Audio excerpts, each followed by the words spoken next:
This is going to be a powerful video for anybody that is going through narcissistic healing or that has been involved in a narcissistic relationship of some kind.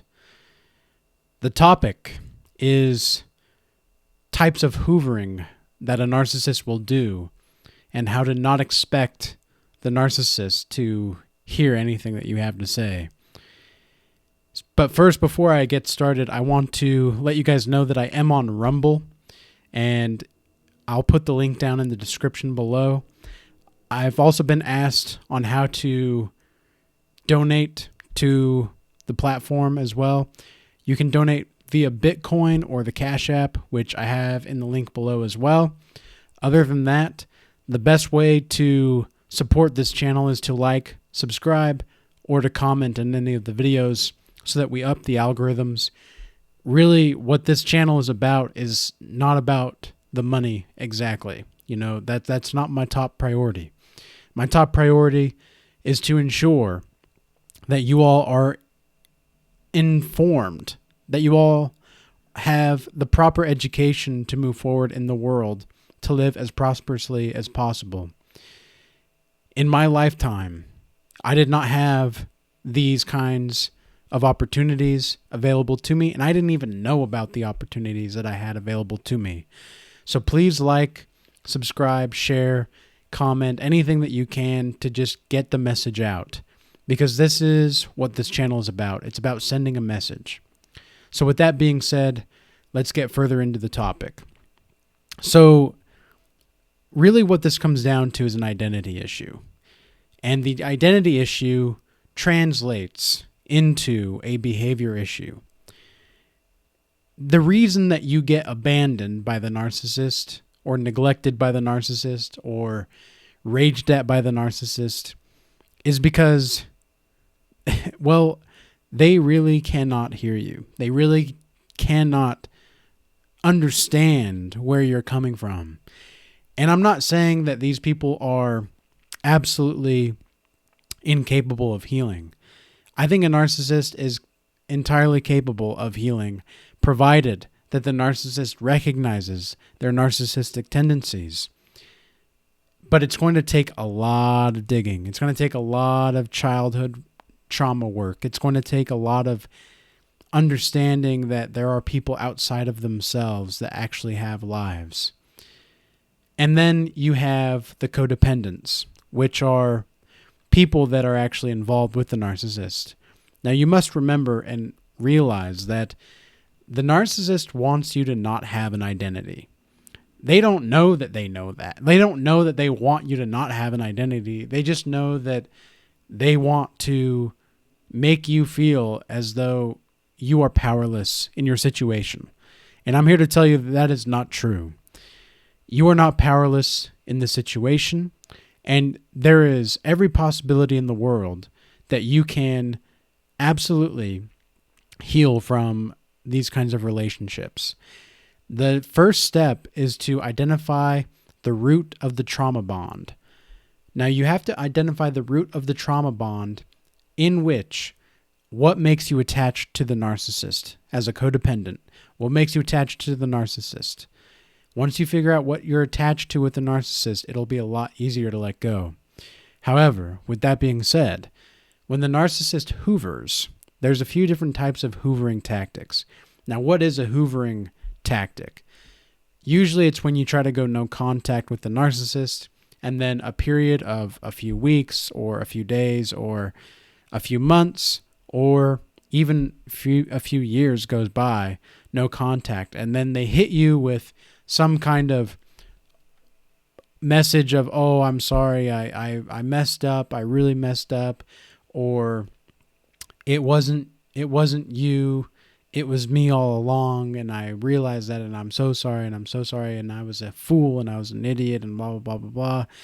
Or they can say a few different things. Like, now this is another thing, though. You have to be really understanding that if they do apologize, sometimes the apologizing can be a way to manipulate you. So you have to use great discernment in understanding the difference between a genuine apology and actually them manipulating you. And so another way that they can do this is by love bombing you. You know, oh, remember the good times that we had and blah, blah, blah, blah, blah. And, or they'll just maybe right out the gate. They won't even acknowledge they did anything to you and just expect you to come back to them. No matter what, they want you to believe that you cannot believe in yourself. Look, these people left you for dead. These people left you because they did not believe in you. They counted you out of the game of life. They believed that you were incapable of being who you are without them. This is where you have to have a sort of grim determination in which you do not let it turn into submissiveness. You have to be so determined. You have to be so willing and so unwilling to change your boundaries. And if they do contact you with these hoovering tactics, there are a series of ways that you can go about this. You can just not respond at all. You can reply, but say, look, this is the situation. This is what you can and cannot do with me. Have what you will. And then put the ball in their court. Now, usually a narcissist's kryptonite is any kind of boundary. So if you can not only reframe the situation, but if you can place a boundary in your reframing of the situation that they are presenting, oh boy, mwah, the taste is sweet. Oh yeah, the taste will be sweet. So you have to, as a codependent, as a healing person, as a healing codependent in relationships, understand how to set better boundaries. You have to understand what it is like to actually hold your ground. And you have to really have a sense of identity. Now, if you had very poor childhood experiences, or if you had childhood experiences in which your parents weren't there, very much there for you emotionally or physically or anything like that, it's going to be highly likely that you do not have a identity that you can actually trust. And so the first step to stepping away from the hoovering process is to retain your identity, to know where you're going, to know who you are. And honestly, it depends on the kind of narcissist, but you can say, look, this is my plans and of where I'm heading. You can come along, or you can basically go fuck yourself. Or you don't even have to provide that option. You can just say, no thanks. It's as simple as that, really. If they try to come back into your life, just say no thanks. Or you can just not respond at all, right? So the different kinds of hoovering tactics that you can use to implement in your boundary setting really depends on the narcissist, and then it also depends on the kind of relationship that you had with the narcissist. Now, always, always, always remember, you have to stay determined, and you have to understand that narcissists are people that want revenge for being born. Okay? Narcissists have, if depending on how far gone they are, they really want revenge on the world just for being alive. They want to kill what you want to create as something beautiful into the world. They want to kill your creation. They want to destroy your creation. Let me say that one more time. They want to kill your creation. I don't know who that message is for, but the Lord really wanted me to share that 3 times to emphasize it. So really, you have to understand, they are willing to destroy what you create, because to them, beauty is not meaningful. Do you understand this? Like, do you really understand this? Beauty is not meaningful to the narcissist. They don't care. The only reason that they would find anything beautiful is if it's vanity. If it's for vanity purposes or for vanity reasons, they're going to be okay with beauty. But they don't value beauty in the sense that there is goodness and truth in beauty. They value beauty insofar as it gets them to a certain kind of status in their life, or it brings in certain kind of material possessions or anything like that. So you have to really be able to discern what exactly the narcissist wants from you. Number one. Well, number two, actually. Number one is identifying the trauma bond, right? So number two is what I just said. So you have to understand really what the narcissist is after. And number three, what I would say is remember your boundaries and your principles, and do not negotiate them. Do not compromise with the narcissist. There is no compromising with these kinds of people. There's no compromising with these kinds of people at all. They want your soul. They have a for sale sign on their soul, and it's only being sold to the devil. Okay? Like they don't want to put in the work to build a new house of the soul like you do. They don't want to put in the work.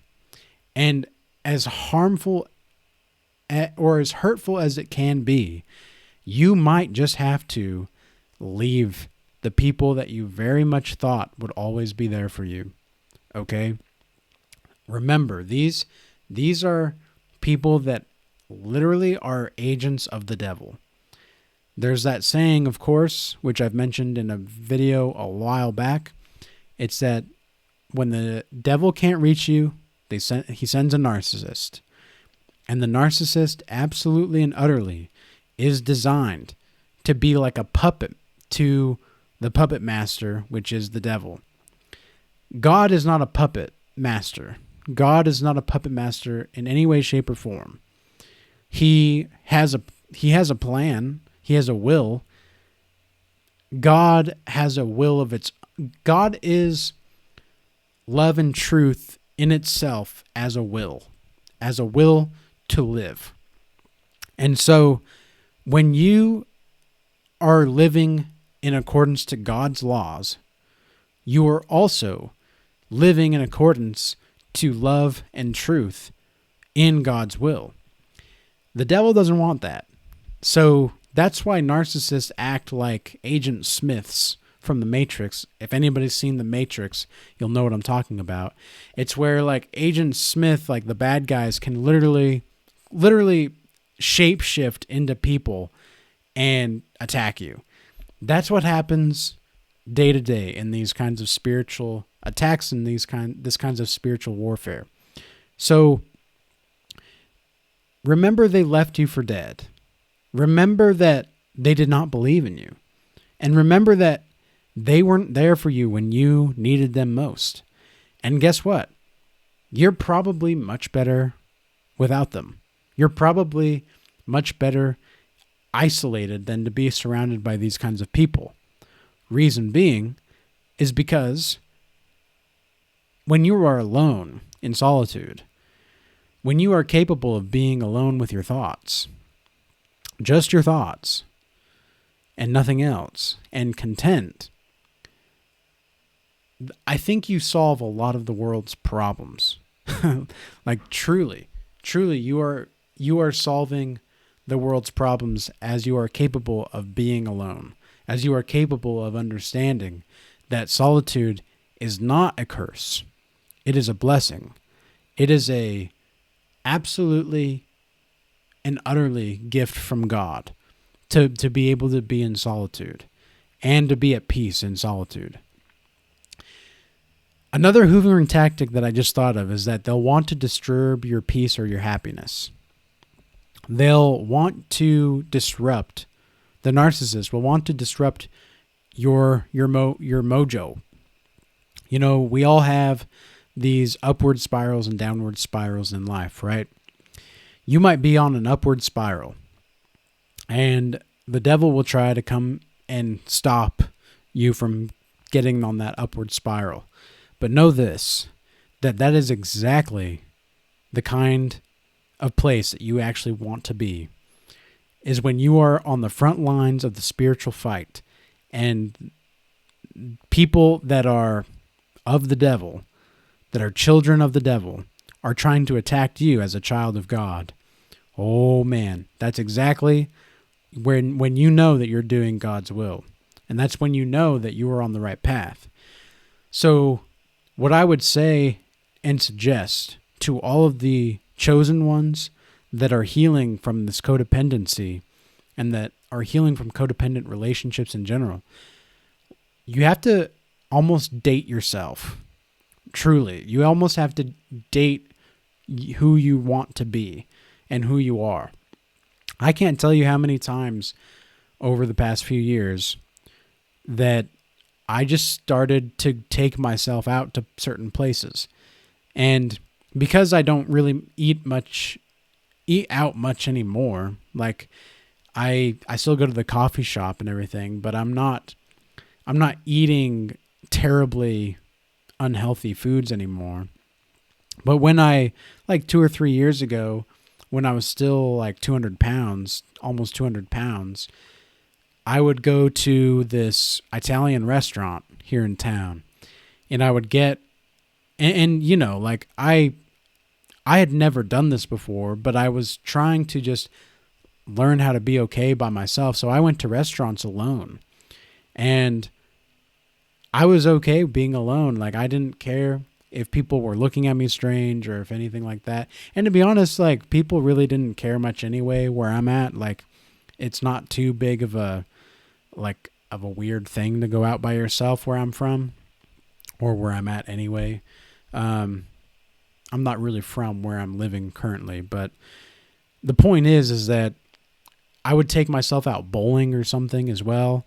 I would go golfing alone. I would just go to the driving range alone.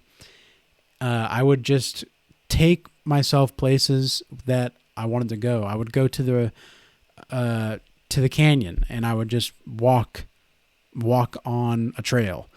I would go backpacking alone, which I know isn't advisable, but I would do it, and I would always tell somebody where I'm heading and where I'm going to stay, just in case. But which I do recommend if you do go out alone. But the point is that you must learn who you are. And so I started taking trips. Like I started going on excursions, and I don't want to call them vacations because they weren't exactly vacations, but they were like visitations. So I would go to national parks, and I would visit the national parks that I've always wanted to visit. And I would go to the beach, which is a long drive for me, but it's like a 13-hour drive to the beach from where I'm at. But I would go to the beach, and I played my guitar on the beach because that was a dream that I had, and I wanted to do that before I died. And I was like, one day I just said, fuck it, I'm going to go all the way. And so I saved up a little bit of money, and I went to the beach, and I have that memory of playing Across the Universe by the Beatles on the beach on the guitar. I have that memory forever. And it always brings me this numinous feeling whenever I think about it. And just the emotions that I had at the time and just everything that was happening in my life at the time. This is how you heal. You have to, I think about it as taking journeys with God, going on vacations with God, maybe, just spending time with God, because God, that's what God really wants at the end of the day, right? He wants your heart, and it's not like I want your heart. it's not a Mike Tyson, I want your heart, I want your soul, when he was in his prime and he was like, I want your heart. No, it's not like that. It's not like that at all. It's more like he wants you to genuinely care about who you are and what you bring to the table and where you're going in life, and to spend time with him. It's kind of like, think about it as like a child with their parents or something. Like, this is a genuine, healthy relationship. And for anybody that is in a codependent, like that is healing from codependency or narcissistic relationships, you likely don't even know what it's like to see a healthy relationship. And it took me a long time to heal and to realize what was healthy and what wasn't healthy. And I would always go based off of just how my gut felt and how my heart felt after certain experiences that I had. And it wasn't that, and if whether or not I had headaches afterward. If I had headaches around people, or if I felt like I was being drained around them, like even just being in their presence, I felt drained. No, I wouldn't even bother anymore. But the point, what was the point that I was making? Oh, snap. Well, I'll just keep talking then for just a second. Oh, yes, I remember now. So you have to understand healthy relationships and healthy dynamics. And the way to do that is to understand also in your relationship with God, God wants you like a child, right? If you have a garden or something as a parent and your child is just trying to, like if you're just starting a garden, right? Like, and you have to place the dirt and you have to place the seeds and everything. And maybe the child is spreading the seeds everywhere and not going down in a straight line. It's not really about placing the seeds in the right spot all the time. It's more about just being able to be with the child and letting the child experience it, right? And just to put in the effort and to be with the child. That's where the meaning of life comes from, is just that togetherness. And that's what prayer really is at the end of the day, is just, you're just spending time with God as a child of God. So you may not be placing the seeds in the right spot, but with time and with effort and with proper guidance, you will be able to put the seeds in the right spot. You will be able to put the seeds in the place that they need to go so that everything can sprout accordingly. And that's really what it's like to grow in your relationship to God, is to just spend time with him, to really give him your heart, to be there. And he'll show you. He'll show you how to plant the seeds properly. So I hope this message was informative and insightful. And to anybody that is healing, if you do want to sign up for my Narcissistic Healing Workshop, please email me. I'll leave a link below as well for an email. And or any one-on-one consultation that you would like to have, I'm available for that as well. Again, my goal is not to get money exactly. Of course, that it is a business, so that is the goal. But at the end of the day, I don't want anybody to not receive help that needs it. So if you can't pay the full price for the consultation, please just donate what you can. Even if it's like $10 or $20 or anything like that, that is more than enough for the consultation. Because I want to make sure that I'm giving everything that I have to the people that actually want to be helped. So with that being said, peace be with you till next time.